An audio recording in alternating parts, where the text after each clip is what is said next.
Bom, então pessoal, o Gelásio me chamou hoje para falar um pouco sobre o projeto de apostolado que eu tenho, né, que é o Amor Puro. Né. A gente começou esse apostolado visando aqui, tá, combater os vícios de pornografia e masturbação. E inicialmente a gente visualizou que não era somente, né, combater um vício, né, era combater toda uma formação humana e toda uma maturidade humana e até mesmo, tá, egoísmos humanos que estavam dentro do coração da pessoa, que de alguma forma eles iam ter que ser ali, né, mortificados. Então a gente começou, né, com esses cursos que a gente foi dando ali para o site, dizendo para as pessoas, olha, tem método, né, como dizem os comentaristas aí, né, de internet. Então, primeiramente a gente colocou essas pessoas sob os dois vícios separados, tá? Até porque o aspecto do vício da masturbação a gente vai ver aqui que é um pouco diferente do vício da pornografia, tá? O vício da pornografia, até porque é um vício mais pesado, é um vício que literalmente a pessoa busca não somente o seu imaginário aqui, tá? Mas busca a própria evasão da realidade, né, nesse vício. Ele indica aqui uma evasão, né, das próprias responsabilidades, da própria responsabilidade da pessoa, e da própria maturidade da pessoa. Ou seja, a pessoa ela sai daquele processo comum dela, né, em que ela está amadurecendo com as responsabilidades da vida, com as dores da vida, né, para ir para aquele mundo onde acontecem mansões, situações inusitadas, né, corpos esbeltos e etc. A masturbação é um pouco diferente, tá? O sujeito que está viciado na masturbação, ele literalmente está viciado em um egoísmo próprio. Ele não consegue outra coisa senão fantasiar dos outros e fantasiar objetificando os outros. Tá? Então a tendência desse sujeito vai ser sempre, tá, fazer o ciclo mental dele, tá, tornar todos aqueles, né, ainda que sejam ou, né, pessoas do sexo oposto, mas sempre ou de conhecidos ou de experiências passadas, mas o que ele vai, né, educando a ele, né, que todos são objetos e que ele pode estar acima, para o prazer próprio dele, né, pode estar acima inclusive dos outros. Né. Então esse sujeito está se educando aqui pro egoísmo, por óbvio, né, se educando para que os outros sejam, né, mero objeto, mera plataforma para a sua vida, para os seus prazeres. E a gente começa a história desses vícios, obviamente, no Gênesis. Tá? Quando Deus pede que Adão e Eva não comam daquele fruto, desobedecem. Ao desobedecerem, eles sentem-se nus. Eles se sentiram nus. E naquele primeiro momento, aquele primeiro instante que eles cometem o pecado original, eles sentem parte da morte. E parte dessa nudez, tá? Parte dessa nudez vai ter de ser agora recuperada. Como que nós retornamos para a glória dos seus corpos, tá? E um pouco da tradição fala aqui que, até simbolicamente, nós vemos muito da arte deste momento em que eles teriam se cobrido os seus corpos com folhas. Tá? Mas por um outro lado a tradição ela fala o contrário. Tá? Que a vestimenta que Deus cobriu Adão e Eva teria sido o cordeiro. E aqui é engraçado a gente pensar da forma simbólica, né? Que é justamente através do sacrifício do cordeiro que nós vamos estar recuperados de novo, né? Que nós não vamos nos sentir, não somente não vamos nos sentir nus, mas nós vamos nos sentir mais ligados a Deus, nós vamos nos sentir mais vivos, né? Então, o que Deus está falando, né, quando cobre Adão e Eva? Que nós vamos precisar do pudor. Então aqui, o que combate a concupiscência é o pudor, tá? Mas como que vai ser essa luta, tá? Como que vai ser essa luta? Basta simplesmente o sujeito se cobrir de culpa, se cobrir de escrúpulos? Não basta. Porque o que vai acontecer? Se for simplesmente uma luta para você cortar o vício, a ponta do vício, né? A ponta da aresta, você não vai conseguir se livrar desse vício. Aqui a gente tem que separar o que é um vício da mente e um vício do corpo. A concupiscência em si é um vício do corpo. A pornografia e a masturbação são vícios da mente através do corpo. Você foi se educando para isso. A realidade, né, revolucionária que nós vivemos foi educando os nossos corpos para esse comportamento sexualizado. E não é mais a simples concupiscência corporal. Não é mais a realidade, por exemplo, em que você convive com outras pessoas, a realidade, inclusive, que está dentro do imaginário literário clássico. Você está convivendo com as pessoas e lá pelas tantas você conhece uma mulher que você passa a admirar, você passa a sentir paixão e tudo aquilo que a narrativa clássica vai colocando. Não. Aqui é literalmente a banalização total, a bestialização total do ser humano, né? Colocada em vídeos, colocada em hábitos, colocada em precocidade sexual. E não adianta, todos nós, a grande maioria de nós passou por isso. E não é vergonhoso agora nós falamos disso, tá? Nós estamos justamente passando por um processo, né, até o final da nossa vida, um processo de conversão. Nós estamos sendo, ao passo que sempre buscamos a confissão, nós estamos sempre sendo perdoados por nosso Senhor Jesus Cristo, por Deus, né, para retornarmos. Então, isso é uma luta. Isso é uma luta. Então, se é um vício da mente e não é um vício do corpo, tá? Nós vamos ter que tratar aqui como é que nós tratamos problemas da mente, tá? E aí, antes de entrar, né, como é que você vai ter que, vamos dizer assim, treinar a sua mente, eu quero falar um pouco dessa parte do mundo moderno que nos trouxe até aqui, tá? O mundo moderno é o seguinte, né, ele fracionou todos os símbolos de tempo, todos os símbolos de, né, elementos, climas, etc. Tudo. Se nós temos 10 minutos que hoje nós temos, né, de atraso para o nosso trabalho, já é suficiente para destruir uma vida, se, né, aquele momento, né, não é vai destruir a vida do sujeito, né, por causa de um emprego, né, mas para naquele momento já criar um ruído, já criar um problema, né, bastante grave, né, você não vai conseguir pagar suas contas, não, pô, enfim. Então, o mundo moderno ele nos fracionou o tempo de uma maneira que as pessoas foram esquecendo do caráter de imortalidade da alma. E ao esquecer do caráter de imortalidade da alma, a gente foi esquecendo da consciência dessa imortalidade. Que nós temos que viver todos os dias, né, literalmente para a nossa morte. E quando que nós temos hoje tempo para isso? Muito pouco. Muito pouco. Talvez a quarentena agora esteja nos ensinando alguma coisa, né? Tendo tempo, né, para parar, rezar, né? Enfrentar os trabalhos com um pouco mais de flexibilidade, né? Mas o comum não. O comum é nós estarmos sendo treinados para uma espécie de imediatismo.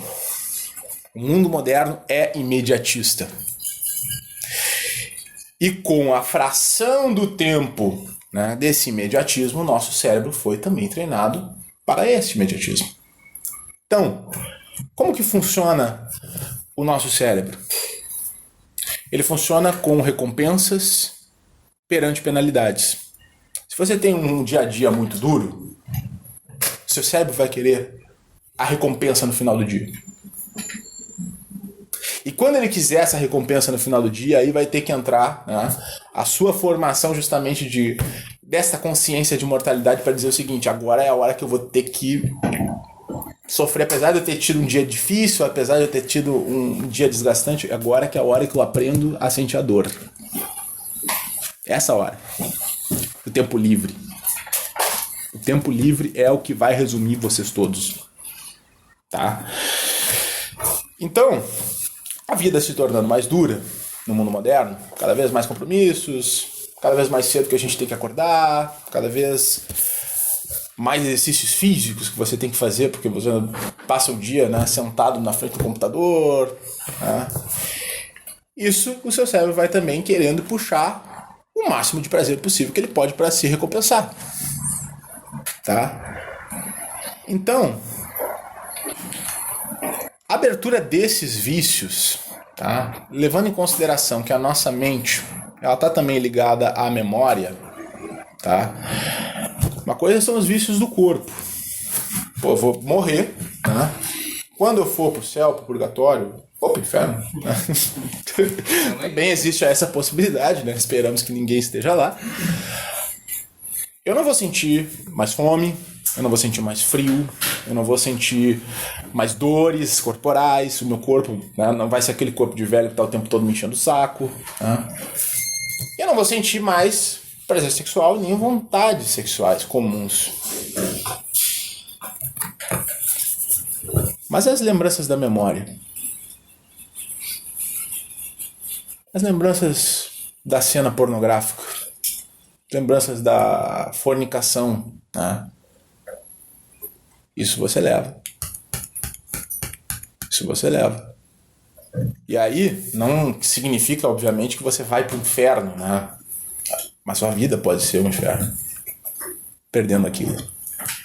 Então, esse é o momento que nós temos para nos desapegarmos dessa coisa. Veja que eu estou dando uma responsabilidade grande aqui, né? De, inclusive, vocês irem ao profundo da própria memória para se livrar disso, tá? Então nós temos também no mundo moderno outras razões também que vão facilitar isso, né? Que são a fraqueza humana, né? A imaturidade emocional, a ausência, né, de imaginário, né? Ou seja, a fraqueza humana porque praticamente todos... Olá, boa noite. Boa noite. Boa noite. A fraqueza humana porque, né, isso também inicia no nosso caráter sexual. Quando nós deixamos de ter liberdade de ato, de criar, né, ou seja... Opa, obrigado. Nós deixamos de ter liberdade de poder no ato sexual, estarmos ordenados dentro de um casamento. E assim nós podemos criar vida, ter esse ímpeto criador, tá? Quando a gente perde isso, a gente vai se tornando fraco. A gente vai se descolando desta parte boa da natureza. Isso vai enfraquecendo você, vai tornando mais covarde, vai se tornando mais vitimista, uma porção de coisas. Hoje a condição moderna é ser fraco. A gente vê esse monte de gente aí que tá... Não pode... Vou pegar vírus. Fique em casa. Pelo amor de Deus. É, claro. As pessoas estão obcecadas porque elas estão fracas demais. Tá? E ninguém aqui, por exemplo, tá de máscara. Por quê? Porque vocês vivem para morrer. Vocês vivem para morrer. A imaturidade emocional, né? As pessoas hoje, elas parecem que com isso, elas interrompem aquele senso natural de vida em que você sai do berço dos seus pais, você passa por dificuldades e dores, você se coloca perante os erros, né? Seus próprios erros para amadurecer, você descobre que é um indivíduo, você descobre o que você é bom para pagar suas contas na aptidão, você descobre o que é sua função perante a sociedade, lá pelas tantas, né? Depois de velho, você descobre quem você é. Esse é o caminho normal da vida. E que quando a pessoa está o tempo todo se evadindo, né, usando a pornografia, ela está cortando esse caminho. Ela está cortando esse processo de maturidade. Ou seja, a pessoa que já é imatura, ela tende ainda a ficar mais imatura por causa dos vícios. Tá? Quer um café, Bruno? Não, tô aqui. Opa! A próxima vez não me ofereceu, viu? Pô. Foi mal. Mal pra voz, né? Ó, tô ostentando aqui agora. Ó, e também a questão da ausência do imaginário, né? Como é que você vai saber que existe uma vida se você não consegue conceber uma vida? A possibilidade de uma vida. Né? Ah, mas aí eu paro com a pornografia hoje, eu paro com o vício da masturbação hoje, E eu vou cuidar, Bruno, porque agora eu não vou mais fazer. Cara, se você cuidar, o seu cérebro vai lembrar, você vai lembrar do prazer, sua memória vai levar de novo pro mesmo lugar. Por isso que a culpa não funciona. Por isso que os escrúpulos, para isso, acabam piorando a situação. Você tá com problema cerebral, você não tá com problema corporal. E quando você fala, né, de dar possibilidades pro sujeito sair daquilo, para ele pensar assim, ó, o que é amor? O que é relação sexual? Eles não sabem. A maioria de nós aqui não fomos educados para isso. Fomos educados para uma vida sexual libertária, né? Liberal, vamos dizer assim, na qual não interessa se você ama uma pessoa, se você está junto com uma pessoa, interessa é tirar o máximo de prazer, se entregar, viver paixões ardentes, é isso que nos ensinaram. Né? Nós não fomos criados para amor de verdade, se entregar e renunciar para uma pessoa. Não foi. Não foram. Tá? A gente foi treinado para sentir, né? Foi treinado para sentir. Foi treinado para elevar os seus próprios prazeres, para buscar o seu próprio prazer, para buscar sua própria, né? Seu próprio bem. Satisfação. Né? Esse é o mundo moderno, né? Quando eu era adolescente, ainda tinha aqueles que educavam para negociação, né? Tem que ter prazer, mas também tem que ter dedicação, né? Aquele que era meio a meio. Hoje em dia desapareceu. Quando a gente educa, principalmente, uma criança, por exemplo, tá? Você vai, obviamente, ter que dar algumas recompensas para a criança, mas você vai ter que fazer uma modulação de recompensas saudáveis, né? Uma modulação de recompensas saudáveis, ensinar para eles o que seria saudável, né? Para isso você tem que ter essa parte até do imaginário, né, que você tem uma vida real, inclusive sabendo, né, o que é descanso, o que é estudo, o que é responsabilidade, e ter isso muito firme. Tá? Então, a revolução sexual assim enfraqueceu as pessoas. Né? Desde os anos 60 a gente vive essa liberação, ela vai se tornando cada vez maior. A própria igreja tentou, de certa maneira, com João Paulo II, e antes com o Paulo VI, dar certos aspectos nos quais a sociedade precisava ouvir, com Paulo VI na Humanae Vitae, quando diz, né, que a força justamente da sociedade reside nela ter esse poder de criação, né, ter esse poder unitivo de casal, enfim, ali reside o amor, ali reside justamente a força do ser humano. E João Paulo II com a teologia do corpo, né, que se nós formos pegar hoje ainda, né, em relação a um vício de pornografia, um vício de masturbação, vocês vão ver que ainda assim ela não vai conseguir preencher esses problemas mentais. Porque ali são problemas teológicos. Eles podem falar do corpo, da existência. E aí a gente entra naquele velho problema. Problemas do corpo e problemas da mente. Nós temos que treinar a mente e literalmente usar o corpo, tá? Para funcionar, para entrar dentro de uma realidade. Tá? E assim, os efeitos disso, né? Os homens se tornaram mais fracos, se tornaram mais covardes, as mulheres acabaram se tornando mais sozinhas, começaram a se sentir mais sozinhas, mais vazias, criaram uma certa flexibilidade nisso de se entregar para os homens, né? E as práticas, elas estão cada vez mais se multiplicando e multiplicando. Então, oi. Tem uma relação direta, assim, chegar até a fraqueza, como daqui a pouco tá numa linha muito tênue entre o homossexualismo, por exemplo. Essa coisa porque tu tá cada vez mais insensível, né? Cada vez mais insensível, então tu quer coisas muito diferentes. Aí daqui a pouco tu é capaz de experimentar coisas que vai muito além do que tu tá acostumado, que é homossexualismo, mulher com mulher, essas coisas. Tem, assim, quando normalmente os vícios em relação à pornografia, tá? Eles tendem a aumentar a permissividade da pessoa. Porque como tu tá vendo ali, né, atos sexuais, daqui a pouco tá lá um vídeo relacionado que tá né, um pouco mais pesado e um outro que tá mais pesado. Eu disse, eu já tô aqui mesmo, né? Então você vai abrindo, você vai criando permissão. E como a sociedade vai dando abertura para isso, né? Você vê, o sujeito, quando ele comete o ato, normalmente ele sente aquela tristeza, né, aquela frustração, mas ao mesmo tempo ele não sabe de onde vem. Ele não sabe o que ele fez. Ele não parou para pensar, pô, são dois seres humanos que estão ali perdendo a dignidade absolutamente, né, acabando com a própria vida, porque a vida social deles acabou. Qualquer pessoa que está ali naquele vídeo, né? Provavelmente sendo explorada por uma indústria de tráfico sexual mundial, que é isso que é a indústria pornográfica, né? o sujeito ele não para conceber isso. Claro que não. Os amigos do trabalho usam, todo mundo usa e tal. O seu primo disse que você deveria fazer, o seu irmão também. Você acaba sendo praticamente pressionado por convenções sociais para entrar nisso. E aí, entrando nisso, Nelson, é que todo sujeito vai criando a sua própria permissividade de maneira diferente. Tá?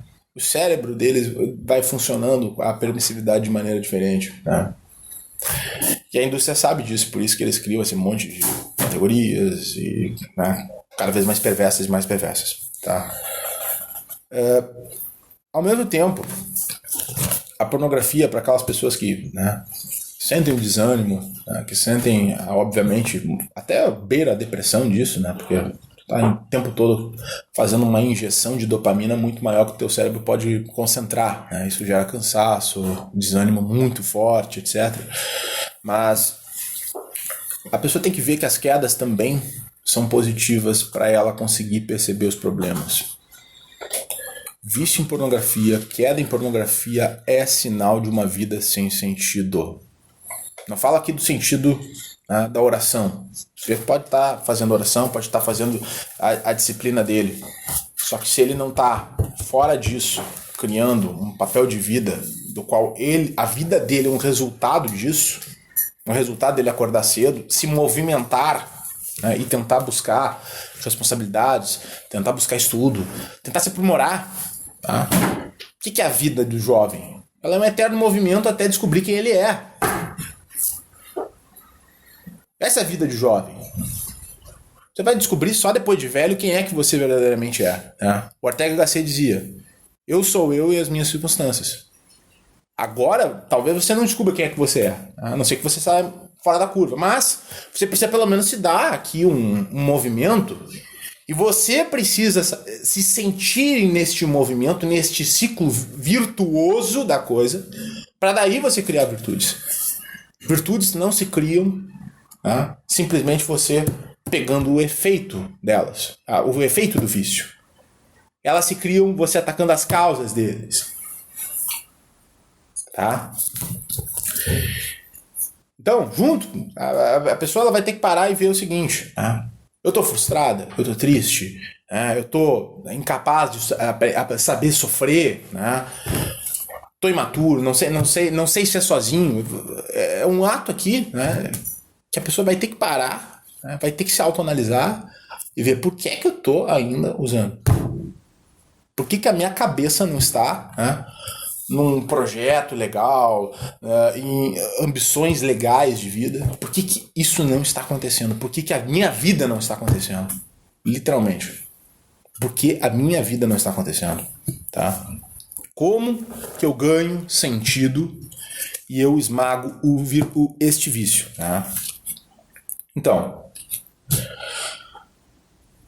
a gente tem que aqui vislumbrar que isso tudo vai ser fonte de um egoísmo.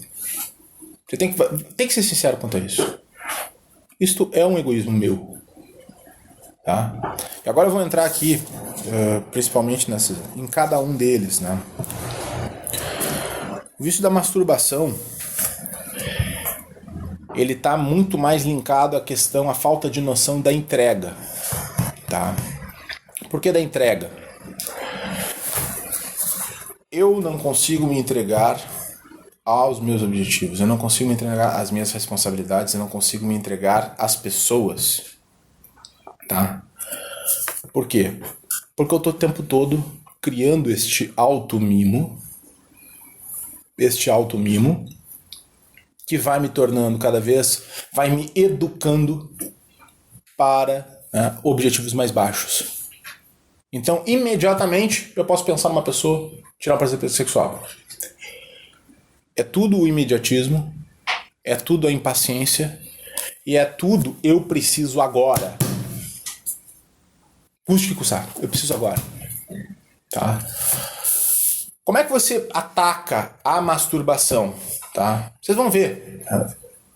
Aqui, as soluções disso vão parecer as mais bobas possíveis. Né? Como é que você ataca a masturbação? Passa a servir mais.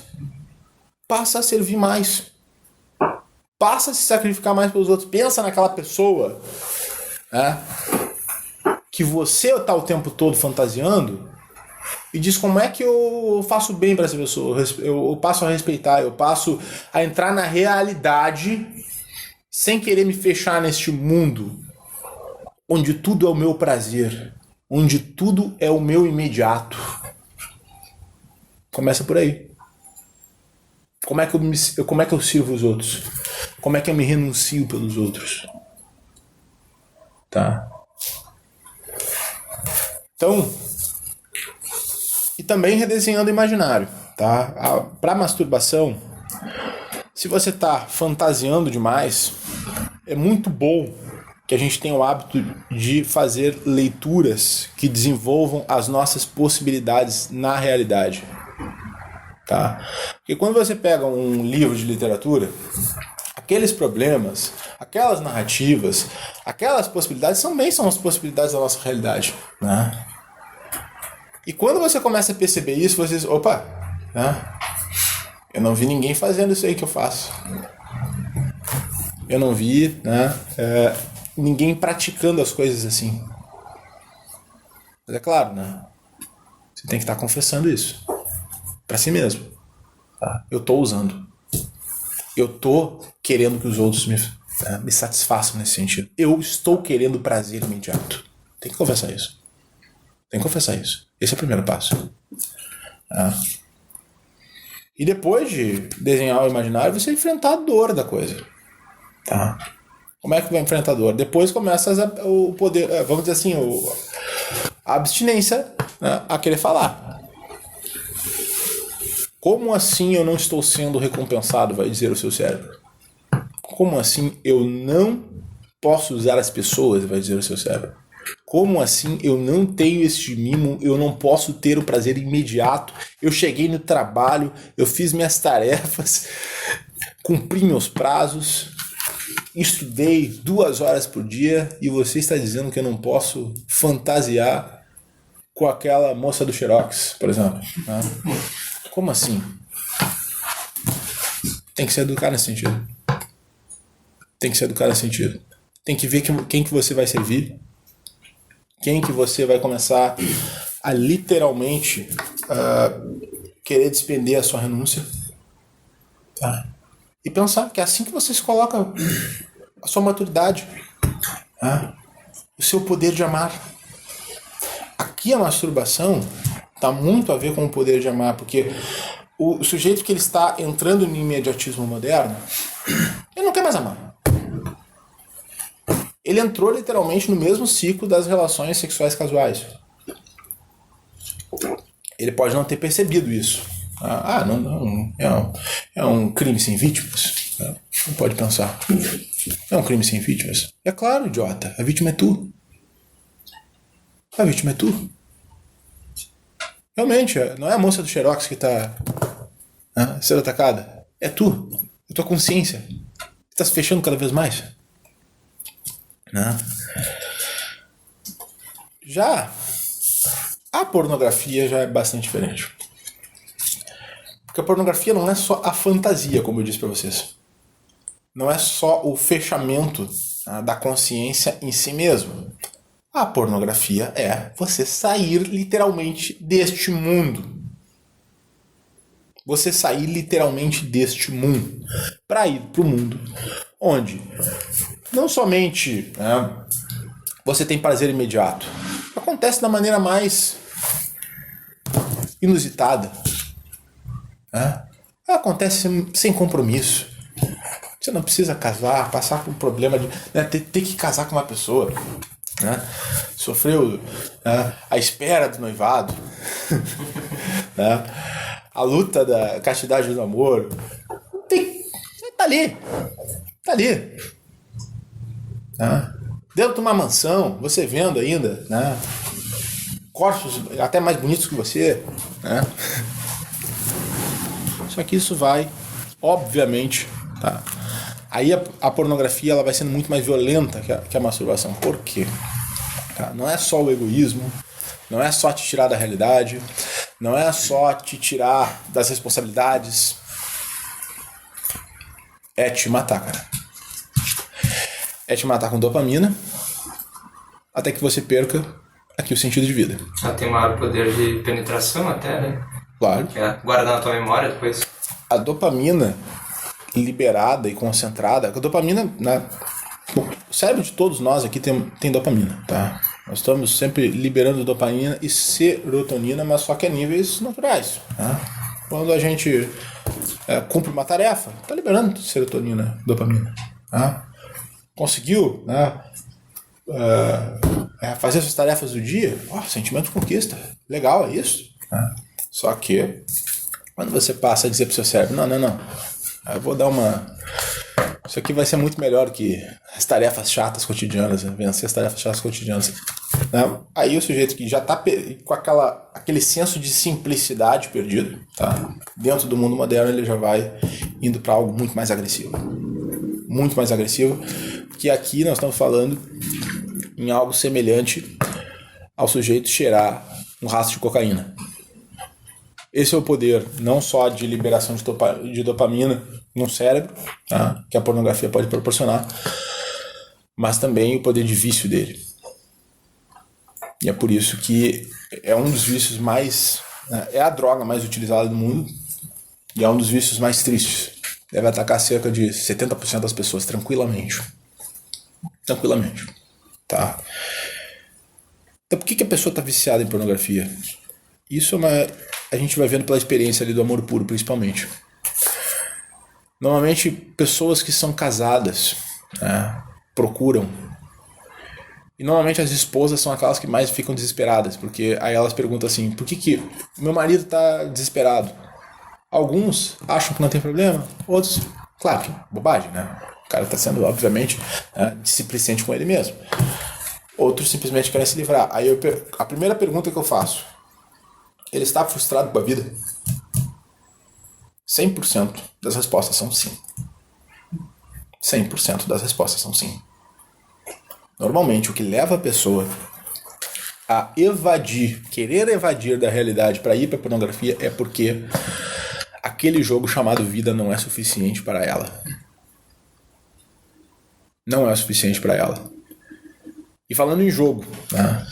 Por que eu desaconselho firmemente a pessoa que está viciada nisso a não jogar videogame? Porque o videogame é uma realidade fácil, assim como também a pornografia. Então se você sai de uma para outra, tá? São quase co-irmãs aqui. A paixão e a intensidade vai ser a mesma, a facilidade de você vencer num jogo vai ser o mesmo. Você não vai vencer, né? Por exemplo, passar fase no GTA, por exemplo, né? Com a mesma dificuldade, por exemplo, estando no sofá ali e apertando os dedinhos naquele botão. Você não vai ter a mesma dificuldade, por exemplo, de empreender, pagar suas contas, estudar para aprimorar os seus talentos no trabalho ou na sua vocação. Não vai. Você está ali literalmente no sofá ainda. Né? E essa que é a emoção do videogame. Ela é quase sendo aquela mesma emoção da pornografia, né? Ainda facilitando, dando a possibilidade de uma vida fácil. Vitórias fáceis. Recompensas fáceis. E tá cada vez pior, né? Eu vi esses dias só por curiosidade, né? Não jogo videogame. O tal do PlayStation 5 vão lançar agora, né? Aí saiu um vídeo aí dessas plataformas que eles estão desenvolvendo de gráficos. Impressionante. Da 5. Exato. Ó, Tem um cara que não tá jogando, né? Videogame. Ó, mas e era um negócio. Ali foi eles estavam mostrando 2 novos recursos, basicamente, que os outros já têm, né? Sim. Basicamente, o que eles estavam dizendo é como eles estão tornando mais próximo do mundo real. Essa questão que tu comentou da facilidade do jogo, a facilidade da recurso do jogo é uma coisa que eu também trabalhei no meu mestrado. Legal. Porque o que acontece? O jogo, ele dá uma sensação, ele sempre tem que dar uma sensação de desafio. Sim. É isso que motiva o jogador, a sensação de desafio. Só que, como tu comentou, tu tá mexendo os dedos. Então, ele é um desafio que ele tem que dar pelo menos a ilusão de dificuldade. E aí, essa ilusão... Mas a dificuldade é isso aqui, né? Sim, é. Inclusive é uma coisa muito bizarra, porque o jogo pode ajustar a dificuldade à tua habilidade. É aquela coisa assim, então a ilusão de dificuldade, na verdade, ela é sempre uma ilusão.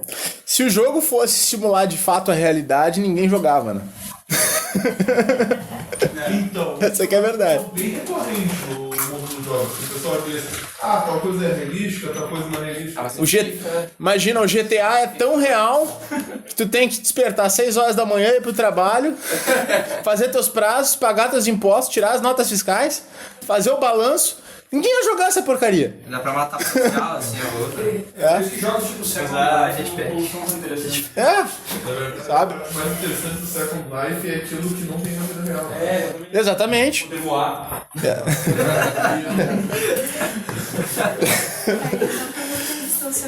Mas... Eu não precisava fazer distanciamento, né? Eu não precisava fazer distanciamento ali, né? não precisa fazer distanciamento, não precisa ter... Não tem Covid, não tem governador, Inclusive, alguns vícios são muito parecidos. Por exemplo, vício em série de TV, anime e videogame e pornografia são vícios que geralmente andam mais ou menos juntos. Excitam muito, né, a pessoa e... Não só por isso, é porque tem uma questão industrial que eles são feitos para um alimentar o outro. Tanto que meus colegas do ensino médio eram um horror eu sentar para conversar com eles. Porque eu conseguia fazer o mapeamento de toda a degradação moral deles, de como eles chegavam na pornografia pelos desenhos que eles falavam.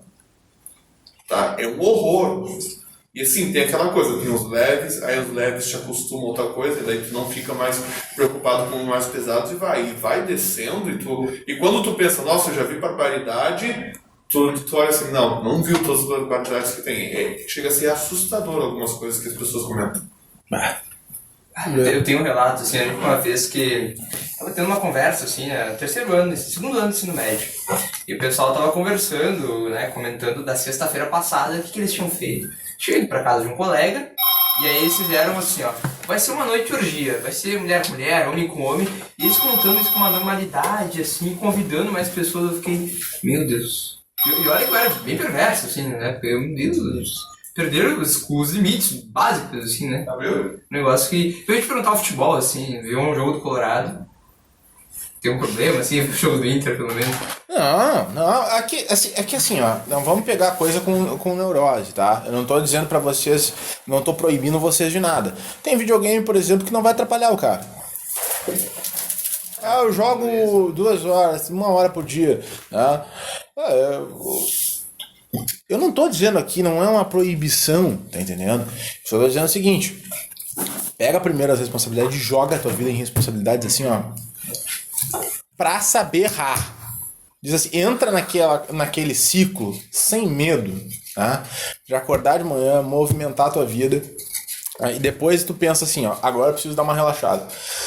Se eu ficar ocioso, né, aí você começa a fazer aqueles jogos, né, em que literalmente um jogo de vida, né, e você precisa de diversão, mas não precisa uma diversão que seja saudável, né? Não precisa necessitar muito, mas ao mesmo tempo pode descobrir um pouco de simplicidade, pode às vezes ir num parque, né? Às vezes seria até o mais adequado aqui, né?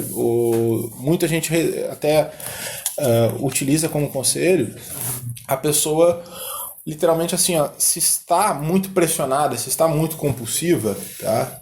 Tenta relaxar a partir de alguns exercícios, e alguns exercícios até mesmo de relaxamento, de ir no parque, sentir um pouco, né, o ar, ver um pouco as árvores, que são exercícios inclusive que o Narciso Girala, né, que foi um jesuíta, né, neurologista, recomendava, né? Você começar a ver a felicidade nos seus sentidos, tá? Porque, convenhamos, quando você tá na vida moderna, tá naquela coisa, tarefa, você esquece disso. Tá? E são coisas importantes você saber sentir o toque, né? Sentir o cheiro das coisas, olhar para algo belo, né? Deixar que aquilo ali, né, penetre né, a sua pessoa, né? Pôr do sol. Pôr do sol. Tem um pôr do sol muito bonito. Um adendo, não quero atrapalhar. Uma vez eu vi um padre fazendo o seguinte, ele contou a história que ele fez essa sugestão, que ele foi atender um jovem que estava com problemas.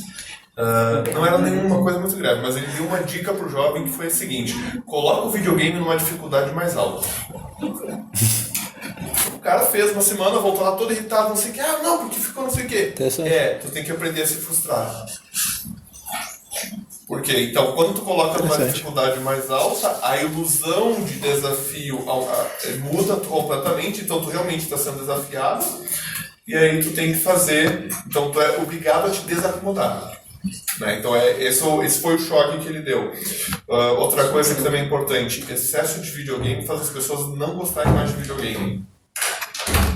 Porque gera o vício da dopamina, e daí o jogar videogame não consegue mais satisfazer. Pois é, aí, né, a gente entra na questão da frustração. E vamos ser bem sinceros, né, a grande maioria de vocês são jovens aqui, né? O momento de se frustrar não é agora, pessoal. Não é. Agora vocês estão num desenvolvimento de vida, né? As responsabilidades de vocês vão ter que se elevar, obviamente. O dia a dia de vocês vai ter que ser assim, né? Literalmente aprender como é que vocês se tornam indivíduos, como é que vocês pagam umas continhas, né? É sério, um bom exercício isso. Porque quando você passa a querer, né, pagar contas, pagar suas próprias coisas e tudo mais, você já começa a ter aquele senso de responsabilidade e aquele senso de que você precisa ser bom nas coisas, né, nas aptidões, né, no serviço que você faça, etc. Você ser útil para alguma coisa. E essa é a busca de agora em vida, tá? Por que existe, por exemplo, crise da meia-idade?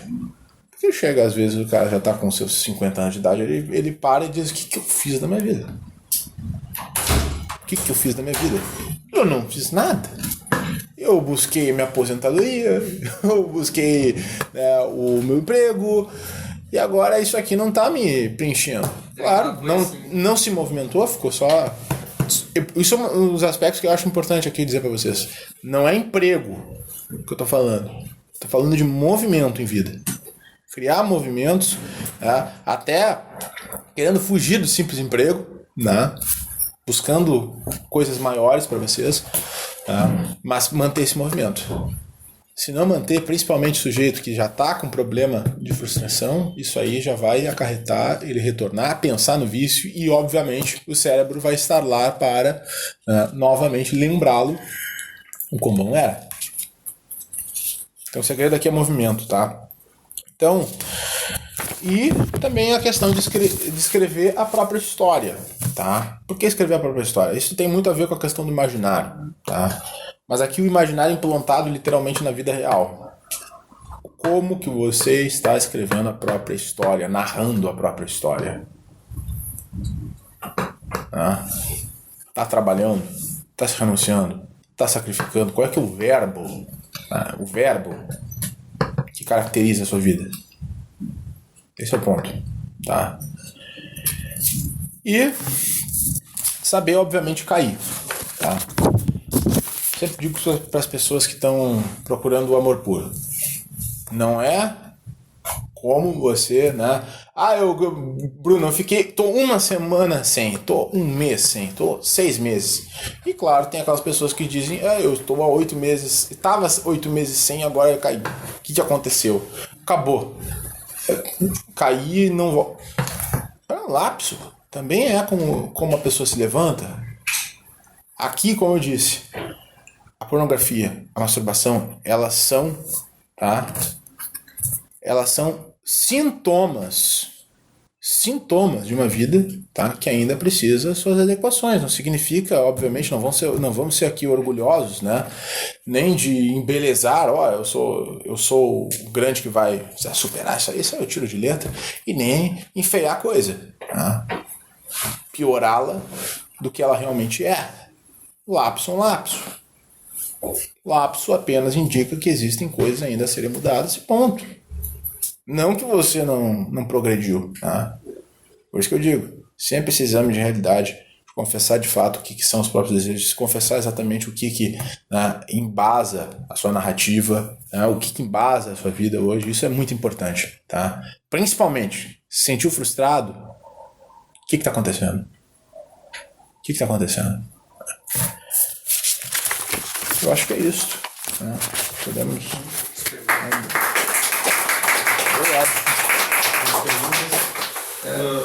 Um complemento na tua questão de que não é que é como a gente cai. Eu não lembro agora o nome, acho que foi o que ele estava viciado em pornografia e ele só conseguiu se livrar porque ele começou a fazer um trabalho de combate à pornografia. O dos mercenários, aquele? Eu não sei qual é, pode ser. E aí uma coisa que eu achei muito interessante, que vendo algumas histórias, eu vou usar essa expressão, não sei se ela é correta, é que o vício ele não admite o vácuo. Então, se tu tira o vício e não preenche com alguma virtude, ele vai voltar a ser otário. Então, qual é a forma que tem que fazer? Tu tem que preencher esse vício por alguma virtude. O que tu vai colocar o que tu vai construir sobre aquilo que tu está destruindo. Muitas vezes é alguma postulada de combate nesse sentido, porque aquela questão, existem várias frontes, e aí tem uma, eu não vou lembrar o cara, não vou lembrar se foi esse ou se foi num outro livro que eu li, o cara literalmente mapeou todos os inferninhos. O cara mapeou, e daí ele ia e fazia um trabalho todo de combater nesse sentido, de orientar as armadilhas que estavam plantadas e tudo mais. Inclusive, para a mente dele era bom, porque assim que ele estava caindo. Uma das coisas assim, que a gente tem que ter em mente, tá? Virtude não é algo que você opta, né, da noite pro dia se tornar. Virtude é um efeito, é uma construção exatamente das causas em que a gente optou, principalmente dentro dessa narrativa. Por isso que eu falo em narrativa. Não dá pra saber onde é que você está indo, se você está criando virtude, se não está analisando exatamente o que está embasando a sua vida. Tá? Então essa construção, esta pausa, vamos dizer assim, do mundo moderno, nós vamos precisar em algum momento ter. Tá? Principalmente aqueles que estão hoje... Né? Eu diria, o vício, ele é terrível. Ele é terrível. Ele destrói a natureza das pessoas. Mas, ao mesmo tempo, quem tem vício consegue também se dirigir. Ele consegue dizer assim, ó, é isso que eu preciso. É isso que... Uma coisa que ajuda é fazer exame de consciência diário. Sim, sim. Não é só para esse vício, para qualquer vício, exame de consciência diário. Até porque ajuda a mapear a tua queda naquele dia. Porque é aquela coisa, o demônio tem muitos anos de experiência. O cara sabe preparar muitas vezes. Só que, assim, vamos separar uma coisa. O vício, tá? Aqui quando a gente fala em vício da mente, claro que a gente tem que confessar esse vício, tá? Isso também vai nos tornando mais fortes. Mas pensar nele, né? Não pensa nisso. Não pensa, é sério, porque se pensar, já é algo maior que a sua própria sexualidade, da sua própria natureza, tá? Já é mais perigoso daquilo que você leva no seu corpo. Significa que se a memória pegar, isso é isso aqui, ó. Pá, pensei. Já entrou a recordá-lo, já entrou a sentir as mesmas sensações, os mesmos lapsos de sensação. Por isso, uma recomendação assim, ó, muito obrigatória. Nunca pensem no vício. Tá? Confessou? Esquece. Fez o ato de contrição? Esquece. Tenta renovar, ou fez o ato de contrição, vai pro sacerdote o mais rapidamente possível, tá? Confessa pro sacerdote por último, mas esquece do vício. Não pensa no vício. Tenta achar o máximo de responsabilidades num dia que você possa apresentar para Deus, tá? Mais do que a sua queda. Tá? Eu acompanho o Ítalo Marcílio há muito tempo, mas nessa quarentena eu extrapolei, às vezes eu olhava tipo 4 lives dele por dia. E uma delas, eu fiquei assim com uma dúvida muito grande, porque ele, não lembro mais o nome do outro cara que estava fazendo live com ele, eles falaram muito de que o mais importante do que buscar a virtude em si é buscar a inteligência. A questão da instalação da vida real e a verdade. Porque, de certa forma, a virtude ela é muito volátil, tu não vai conseguir ela de imediato. Então, por exemplo, eu vou ser uma pessoa casta, eu vou ser uma pessoa pura, ou sei lá, não vou mais ser soberbo. Essas coisas são como que pontos muito altos, que se tu aponta para pontos muito altos, tu nunca vai chegar neles, tu vai sempre se sentir frustrado e não vai fazer o básico. Então, eu queria saber dessa relação entre, se é uma diferença, digamos assim, entre inteligência e virtude, e nessa busca da pureza. A inteligência é a capacidade da gente interpretar a realidade, né, e trazer para a nossa consciência. Sendo assim... Perdão, posso só fazer um parênteses? Porque eu acho, tu comentou claro. Agora, eu recordo também, se não me engano, não sei se eu entendi errado, ou ele disse o seguinte, uma vida muito focada na virtude, por exemplo, pegar o exemplo da castidade, ela pode gerar duas coisas, ou soberba ou fracasso. Isso. Se a pessoa alcança, se diz, eu sou o cara casto, e aí o cara fica soberbo. Sim. E se ele cai, ele vê, não, a vida não tem sentido, eu sou um fracassado, eu caio sempre, né, 8 meses, né? Então, foi isso, me parece que era um pouco por esse lado, né? Mas, enfim, é um comentário só. Às vezes, certas fraquezas elas são até permitidas para humilhar o sujeito, né? É para realmente ele, né? Ele aprender a ser humilde. Ou seja, seria, digamos, um ponto negativo da pessoa alcançar, eu consigo. Então, eu me sinto muito poderoso por domar o vício e aí eu caio numa soberba. A gente tem que ver aqui a gente tem que ver também uma coisa que São José Maria Escrivá falava, né? A boa soberba. O que é a boa soberba? Né? Eu consigo interpretar aquilo que é bom e que eu tô fazendo bem. Né? É claro que eu não tô, vamos dizer assim, falar um palavrão aqui, né? Mas eu não tô cagando regra pro outro. Né? Mas eu tô conseguindo viver isso. Ponto. Né? Te conhece, né? É uma constatação da realidade. Exatamente. Agora, da inteligência é o seguinte, como é que o sujeito ele se torna mais inteligente na realidade? Aumentando o imaginário, aumentando o poder de narrativa dele. Por que a gente lê clássicos? Porque o clássico tu tá embasando ali as possibilidades, né?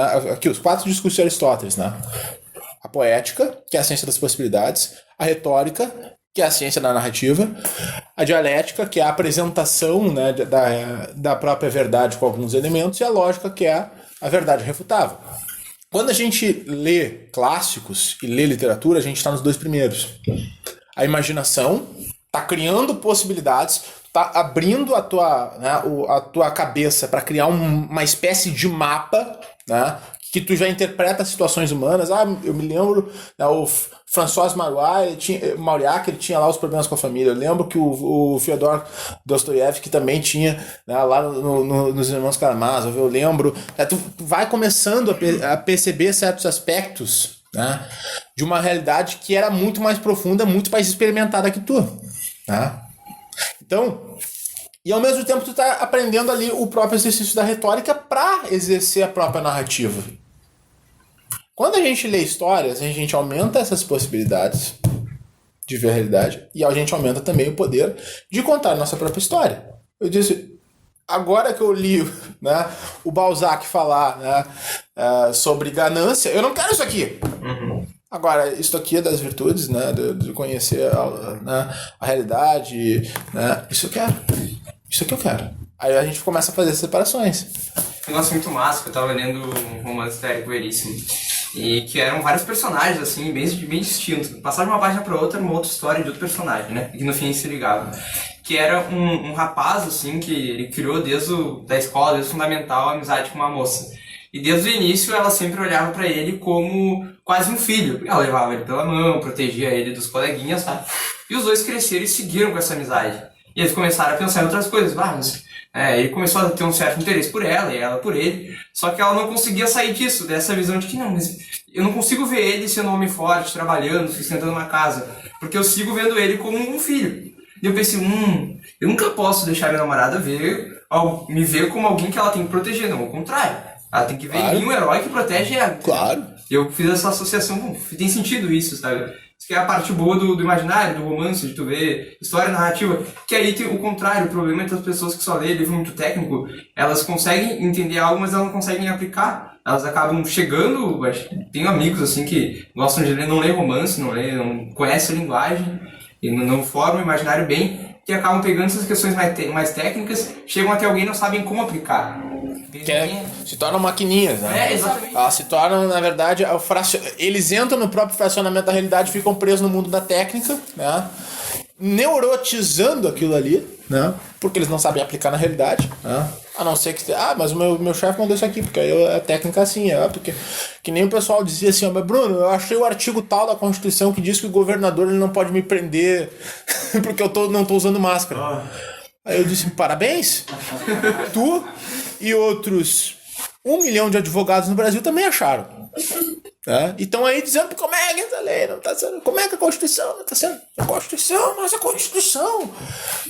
Mundo da técnica. Tu acha que o STF tá lidando com técnica?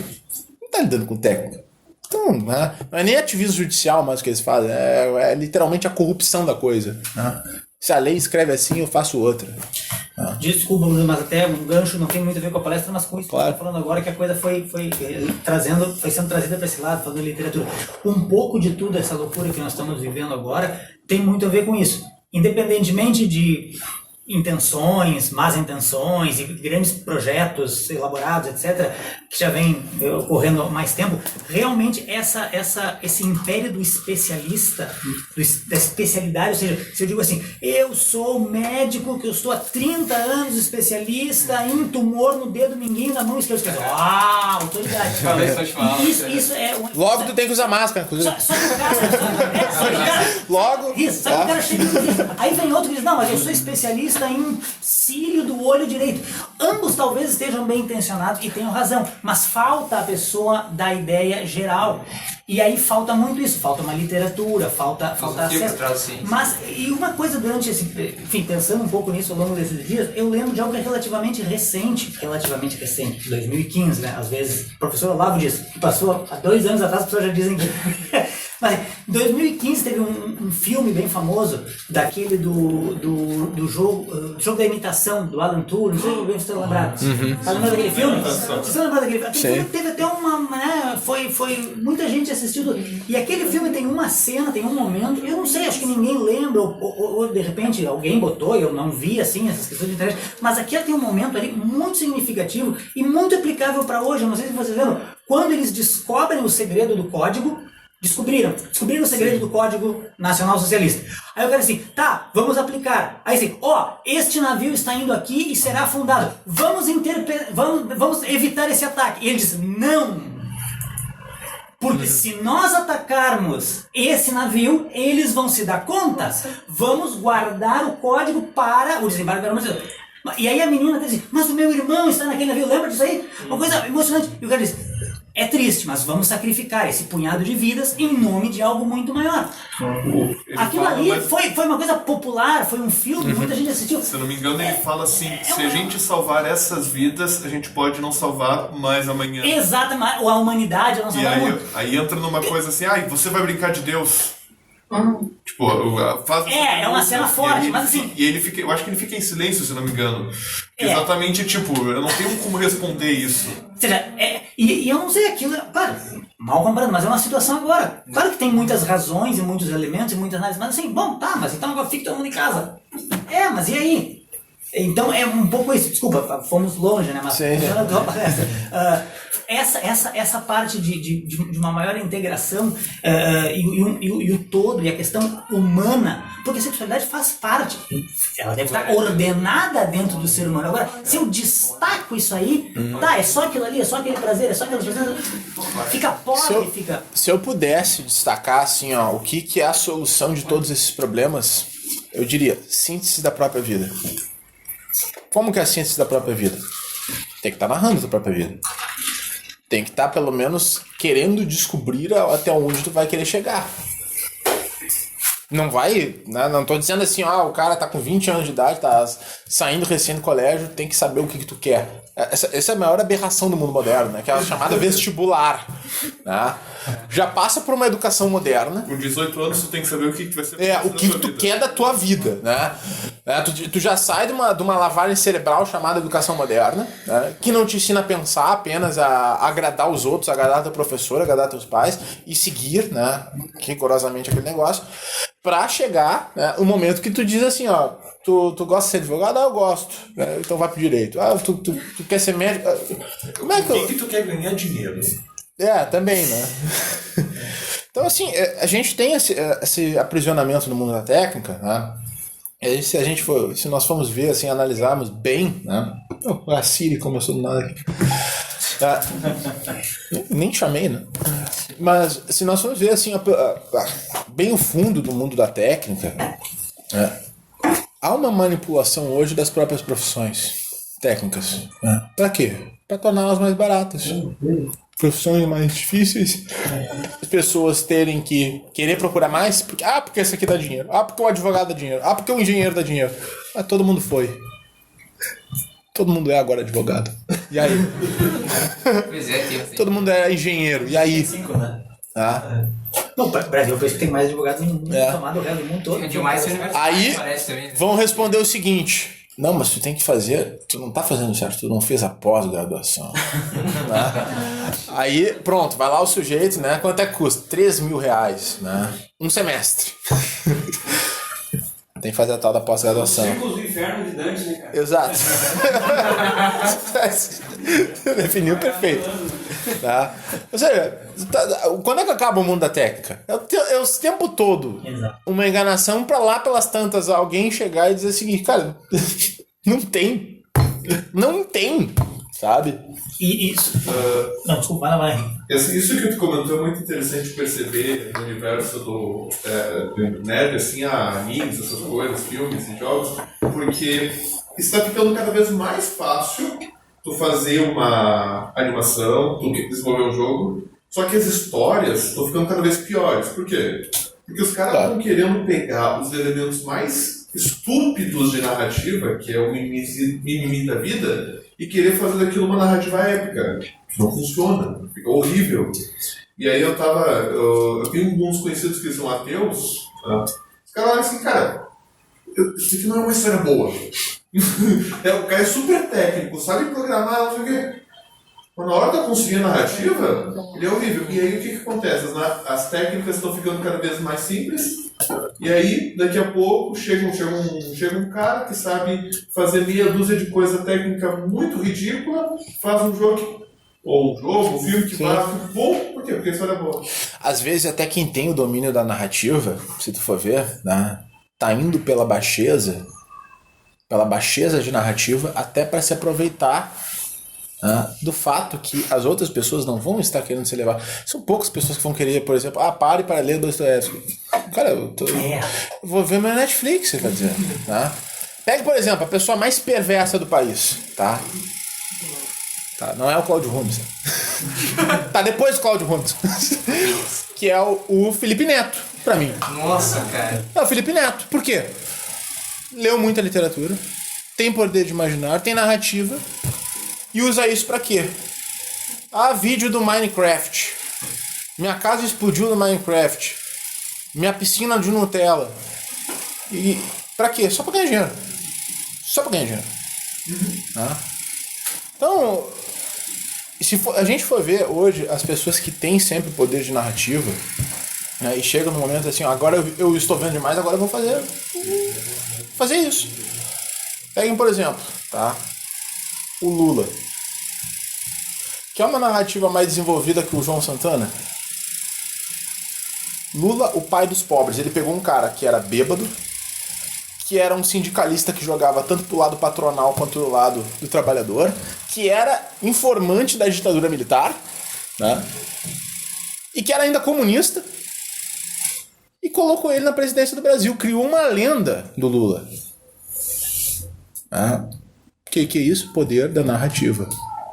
A gente foi ver até os próprios... Teve outro cara que tem poder da narrativa que eu nem sabia. Né? Me impressionei. Né? O Marcola do PCC. Ele se gaba... Você já viu essa entrevista, Matheus? Ele se gaba de ter lido mais de 3 mil livros. De ter entendido Dante e os outros não. Isso foi muita elogio agora. Que ele tá preso. E vão começar a sair vários filmes colocando os caras. Sim. Ele pediu pra estudar direito na cadeia, mas ficou ligado. Sério? Porra. Não, o cara já tem essa gravação toda, já tem 3 mil livros, começa a entender de ler, daqui a pouco ele vai dizer que ele tá certo e que o sistema tá errado porque é prendido pra rua. Sim. Tava falando, desculpa, meu cara. Bruno, de repente, por explorar um negócio que eu achei muito interessante que você falou da frustração, né, com a própria vida, né? E parece que a chave muito da questão da pornografia tá em a pessoa não ter responsabilidades suficientes, né? Quer dizer, tem aquele ditado popular, às vezes a gente despreza, né? Que diz assim, a mente vazia é oficina do diabo, né? Mas de fato é verdade, quer dizer, o cara que não está vivendo a sua realidade, vivendo as suas responsabilidades cotidianas com consciência, ele facilmente cai nas armadilhas do demônio, né? Então, me parece que a absorção de responsabilidades e trabalho nelas é um elemento muito importante para você perder esse vício. Com certeza, com certeza. Uma das coisas que eu sempre, assim, ó, no curso mesmo, grátis, lá eu digo pro pessoal, cara, saiba o que tu vai fazer nas próximas horas. Exatamente. Vai ser no dia seguinte, por exemplo, tá vendo o curso de noite, vai lá, acorda às 5 da manhã, cara. Mas eu não vou dormir tão bem, vai estar difícil, tá? Banho gelado. Começa a se tratar, né? Não como uma porcelaninha que vai se quebrar o tempo todo. Se Deus nos cria aqui para coisas altas, se Deus viu em nós, Deus da criação, antes mesmo dos nossos pais nos verem, tá? Depois de nós nascermos, Deus já viu alguma coisa em nós que nós ainda não descobrimos. Esta descoberta que é a nossa vida. Este movimento até isso. E é por isso a pessoa vai se frustrar. Por quê? Porque ela não tá se sentindo nesse rumo. É aí que moram essas frustrações. Uma maneira interessante é que a gente nota, a partir do século XIX, um movimento dentro da igreja, que é esse movimento mais voltado para os leigos, tipo os paulatinos, ou até o Opus Dei e tal, que falam sobre mortificação diária e a absorção das responsabilidades diárias com o máximo de compromisso, né? Você vê como é realmente um bálsamo até para esse tipo de problema, né? Se as pessoas realmente pensassem em pequenas mortificações diárias, ou seja, sem automimo, pensar em, eu vou me satisfazer, não, cara, é tipo a sofrer, é o ponto final. E absorver o máximo de responsabilidades possíveis. Isso já se resolveria com muita naturalidade, as pessoas teriam um terreno fértil. Com certeza, com certeza. Mas eu sempre digo, né? Faz a responsabilidade junto. Se for para fazer mortificação, só o jejum, por exemplo, né? O que pode acontecer? O efeito rebote. Cérebro, como assim? Já jejum? Eu quero agora a pornografia. Vai querer uma recompensa maior. Vai querer uma recompensa maior. Vai aguentar por menos tempo. Nem essas modificações simples, essas assim, sim. Não comer um doce, né? Isso sim. Sem automimo, cortar o automimo. Quando tu vai cortando esses mínimos, isso é uma coisa importante, né? Quando tu vai cortando eles também aos poucos, né? Tu vai também se educando. Mas tem que pegar gosto por cortar. Tem que pegar gosto pelo play da vida mesmo. Assim, sabe? E aí quando tu vê, tu começa já a dominar um pouco mais as coisas, né? O domínio inicial da pessoa não vai ser lá, eu vou agora, né, constituir aqui um grande empreendimento de vida, vou me tornar um grande intelectual, né? Meu Olavo de Carvalho e tal. Não, calma. Tu tá uma semana ainda. Assim. Tá uma semana sem fazer o negócio, né? Calma. É que daí eu ia entrar nessa questão do jejum, porque perguntaram lá no grupo se já era devido no início de fazer isso. E tu disse que não, porque o corpo vai pedir sim, uma coisa boa. Se fosse só um problema de corpo, sim. Sim. Se fosse só uma tentação comum, eu estou sentindo desejos sexuais, por exemplo, dentro do meu namoro, tá? Eu vivo castidade, mas estou sentindo. Jejum, mortifica, tá? Mas eu ia falar, porque uma vez eu vi o Padre Paulo aí falando que a temperança era a guarda da castidade, né? Se tu não consegue ser temperante pra comer um prato de comida ou pra falar com alguém, como é que tu vai conseguir não cair nesses pecados da masturbação, por exemplo? Tu não consegue nem frear a língua, nem frear a mastigação, imagina o resto, sabe? Exatamente. Henrique? O que ele comentou um pouco é aquela filosofia do soldado, né? Tem que estar rígido, acordar cedo e tudo mais, só que tu não pode abusar. Se tu não descansar o suficiente, não tem a gente obrigado. Com certeza. Isso também é uma coisa assim, ó. O nosso ser mesmo, quem nós somos agora, ele tá no tempo livre. Tá? O resto é trabalho, é responsabilidades, né? Exercício físico que o cara tem que fazer, né? Até porque vai ficar com a bunda na cadeira todo dia, né? A grande maioria dos nossos empregos. Então, é literalmente, se tem uma porção de responsabilidades, tenta colocar também o momento em que tu tá vivendo o teu período livre, coisas altas. né? Ler livros, se rechear com bons filmes, com trabalhos, né? Com alguma espécie de desenvolvimento pessoal. Isso é importante. Agora não dá pra ficar. Eu vou chegar em casa, agora eu vou ficar aqui vagando na internet. Cara, tu tá literalmente na boca do vulcão. Tu não tem plano de como que tu vai descansar. Tu não vai ver filme, tu não vai ler um livro, tu não tem nada. E aí eu preciso descansar. Não é que tu precisa descansar, o teu cérebro está te ganhando sem tu saber. Tá jogando pôquer contigo até tu daqui a pouco pensar e lembrar do que tu faz na frente do computador quando tu passa muito tempo. Então, saber descansar é importante. É o que resume a gente, principalmente. O Pedro Augusto, ele fez uma live, acho que essa semana, que ele comentou que uma aluna dele disse: professor, eu fui fazer o exercício, mas aí me bateu um cansaço e eu não fiz. Aí ele olhou assim pra ela: olha, perdoe por dizer isso, mas eu preciso ser sincero contigo. Isso não foi cansaço, porque cansaço é depois do esforço, não antes. Esforço chama de preguiça. Muito bom. É isso aí mesmo. Mas é muito interessante, né? Quando a gente vê, por exemplo, que o Vitor fala, né? Pra ganhar força, pra fazer jejum e tal.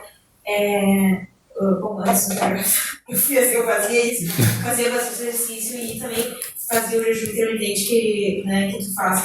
E é impressionante como tu começa a controlar a tua mente. Muito. Ansiedades que lá no meio da tarde te dava um descontrole, preciso comer alguma coisa, ou não consigo mais trabalhar. Não existia. Eu trabalhava com uma concentração absurda o dia inteiro, porque tu conseguia controlar uma coisa física, que era tipo tua barriga fazendo barulho e, enfim, tu tentando ali, eu como ou não como, assim, tu gasta um tempo absurdo em decisões coisas idiotas, eu vou comer ou não vou, vou furar ou não vou, e depois, se tu faz um mês, é impressionante.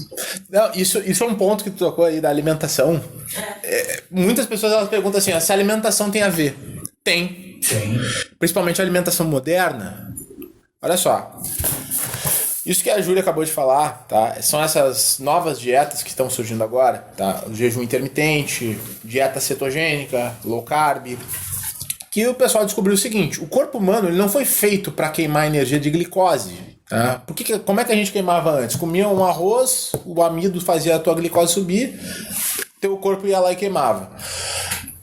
Ou comia um doce, aquilo ali se transformava em glicose no teu sangue, o teu pâncreas produzia, né, a insulina para ir lá transformar em energia aquilo. Ou seja, praticamente a alimentação moderna nossa, toda a concepção de alimentação moderna nossa está em queimar a energia da glicose. Tá? E isso está nos criando, deixando mais doentes, mais preguiçosos.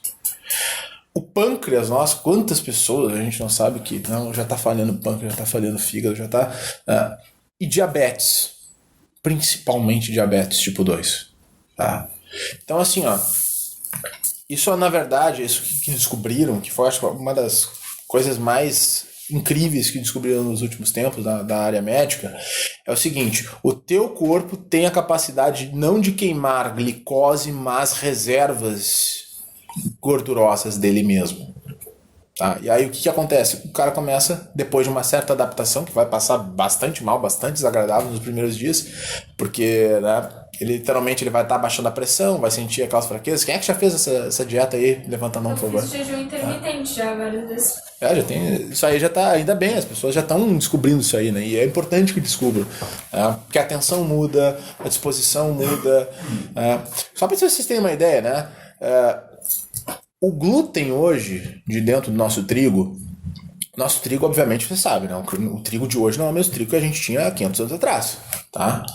O trigo de hoje, ele, na verdade, é um resultado de experiências científicas, tá? Que um sujeito que ganhou o Prêmio Nobel da Paz, inclusive, chamado Norman Borlaug, fez, tá? O que ele fez? Existia uma grande possibilidade de espécies de trigo já estarem subindo do mundo e havia um medo, obviamente, de todas as instabilidades, vamos dizer assim, relacionadas à própria cultivação do trigo. Numa dessas, a humanidade passasse fome porque está tendo uma menor produção, etc. Aí diz, como é que faz um trigo? A Ford Foundation pagou esse cara para fazer uma super espécie de trigo, que fosse mais resistente, principalmente às adversidades climáticas, etc. E ele pegou, e aí a parte interessante, até simbólica, Gelásio, ele pegou espécies do Oriente e do Ocidente e começou a cruzar. E aí criou uma super espécie. Só que dessa super espécie veio uma outra substância totalmente nociva ao corpo humano, que praticamente 90% da população tem resistência, né, e rejeição e não sabe, que é o glúten. Comeu aquele miojo, já pararam para pensar por que você passa mal por causa de miojo? Eu passo mal por causa de miojo. Porque tá tapado de glúten aquele negócio. Então, isso é uma das coisas assim, alimentação, depois que começa também a desenvolver um hábito bom de alimentação, né, baixo carboidrato, alto nível de proteína, tá? Muita gordura, tá? Não é comer gordura, eu vou comer um bife milanesa. Vem 2 kg de glúten naquela crosta frita, né? Aí disse, não, é essa gordura, né? Tem que comer alguma gordura natural ali junto com uma salada, né? Com a gordura que vem da carne. E aí isso aí tu vai começando a acostumar teu corpo. Eu não vou explicar, já expliquei até demais, até, porque eu entro nos assuntos e eu aprofundo. É um problema que eu tenho. Até no YouTube os caras reclamam lá. Tu entra no assunto, não para. Temperamento? Sanguíneo, né? Óbvio. Como é que pode ser mais disperso do que isso? É sanguíneo. Né? Mas o que eu vou dizer para vocês? Procurem um site do Dr. Souto, José Carlos Souto. Tá? Ele tem um site chamado Low Carb, Ciência Low Carb e Paleo. Tá? Lá naqueles... É um blog bem bagaceiro, vocês vão ver assim, aqueles blogspot, mas tu vai ali nas informações que estão do lado, né? Cara, tu tem ali um riquíssimo material. A estética parece de 2005, assim, do blog. Não, total ali. Né? Mas é bom, é muito bom. Uma pergunta assim que eu teria...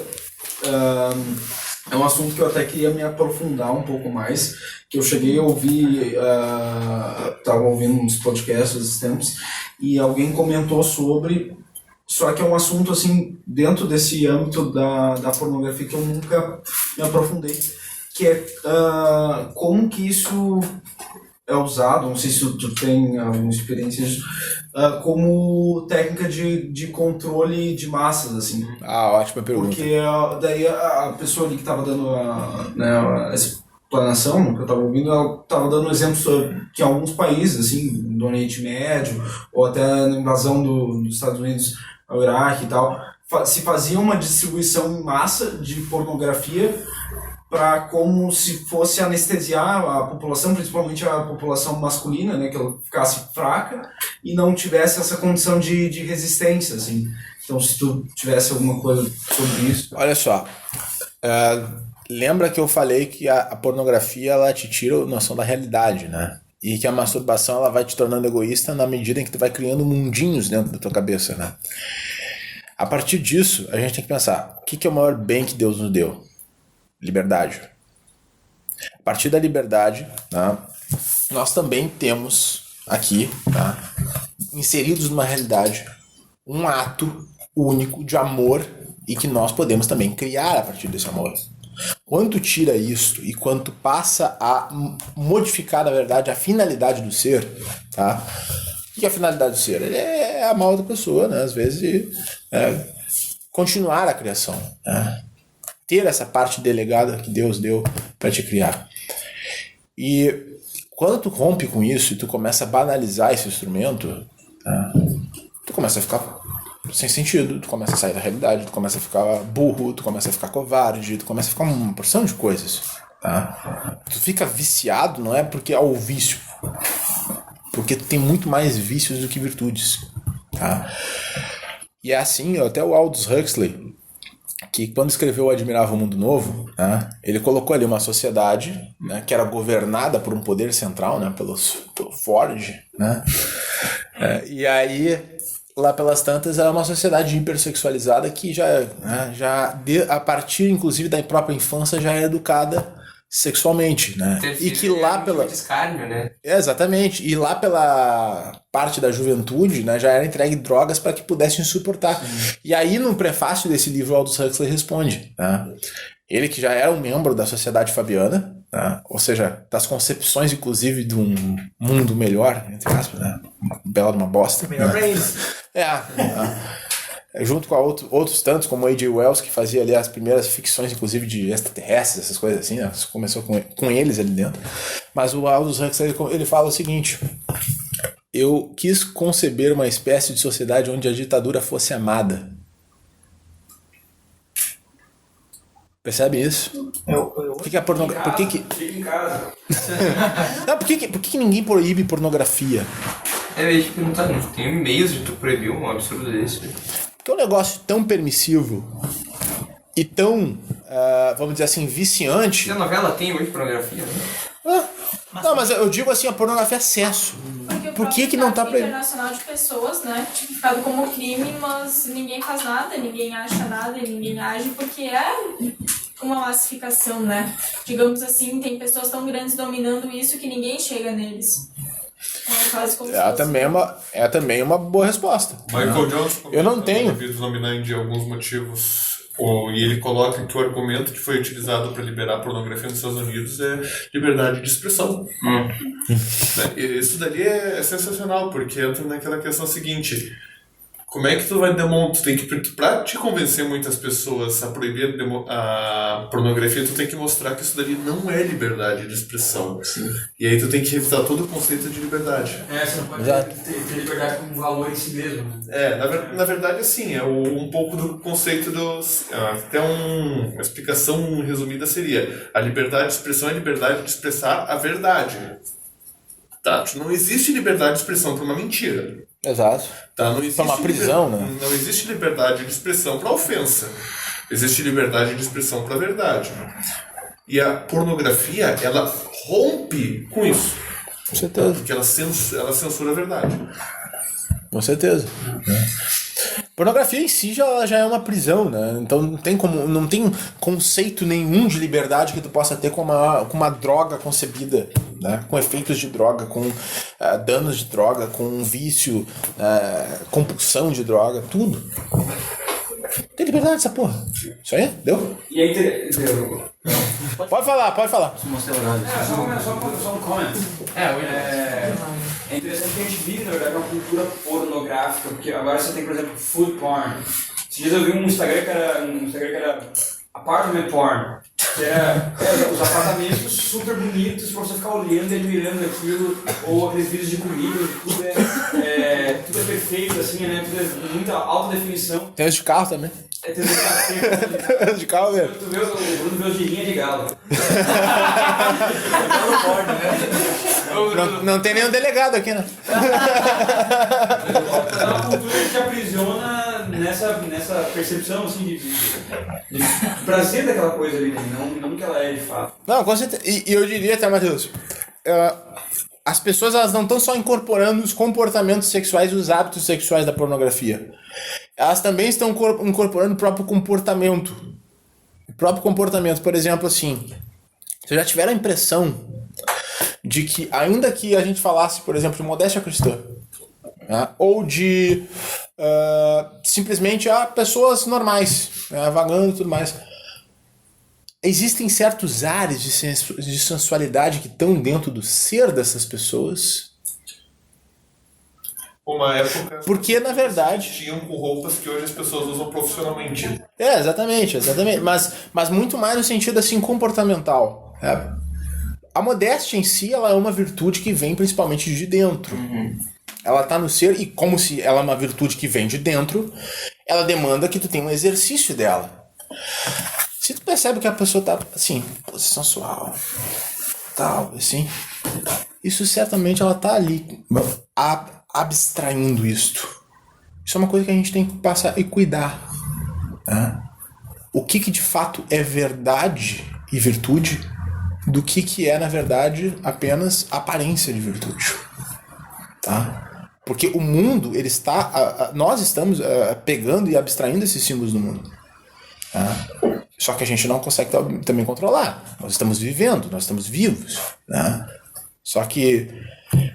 claro que a gente não vai... porque tem uma pose sexual. Às vezes nem pensou nisso. Às vezes nem viu pornografia. Às vezes foi mimético. Acontece. Mas é o ponto que a pornografia molda a sociedade, os comportamentos e a própria sensualidade do ser. Isso que tu tá falando agora, eu percebo muito em gays. É uma coisa quase chocante. Lembra daquele sujeito do Kid Music, que era o que organizou? Desliga a câmera aí que vai cair o vídeo. Cruzar a perna. Assim, aquele excesso de